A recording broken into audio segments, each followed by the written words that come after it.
വെനീർപൂവിലാണെങ്കിൽ നമ്മുടെ സച്ചിയാണെങ്കിൽ കൂട്ടുകാരൻ സന്തോഷിനെ കണ്ടിട്ട് സുധി പണവും കാര്യങ്ങളൊക്കെ കടം വാങ്ങിയിട്ടുണ്ടോ എന്ന് അന്വേഷിക്കുന്നത് നമുക്ക് കാണാനായിട്ട് സാധിക്കുന്നുണ്ട്.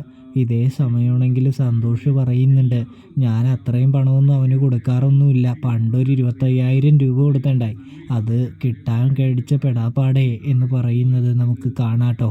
കൂടാതെ സച്ചിയാണെങ്കിൽ രേവതിയോട് പറയുന്നുണ്ട്, അതായത് രേവതിയെ, സത്യം പറഞ്ഞാൽ നിൻ്റെ സ്വർണം വിറ്റ് തന്നെയാണ് അവൻ കാശും കാര്യങ്ങളൊക്കെ നേടിയിരിക്കുന്നത്. അതുകൊണ്ട് തന്നെ അവൻ അത് സന്തോഷിൻ്റെ നിന്ന് കാശൊന്നും മേടിച്ചിട്ടില്ല എന്ന് പറയുന്നത് കാണാം. അങ്ങനെ ആ കള്ളം പൊളിച്ചെടുക്കാനായിട്ട് കള്ളി വിളിച്ചിട്ട് കൊണ്ടുവരാനായിട്ട് സച്ചിയാണെങ്കിൽ പൂജിച്ചതാണെന്നും പറഞ്ഞ് ഒരു നാരങ്ങയും കൊണ്ടുവരുന്നതാണ് പ്രിയ പ്രേക്ഷകരെ, കൂട്ടുകാരെ, നാളത്തെ എപ്പിസോഡിൽ കാണാൻ സാധിക്കുക. അപ്പോൾ റിവ്യൂ ഇഷ്ടപ്പെട്ട ചാനൽ മറക്കാതെ ഒന്ന് സബ്സ്ക്രൈബ് ചെയ്ത് സപ്പോർട്ട് ചെയ്യണേ കൂട്ടുകാരെ.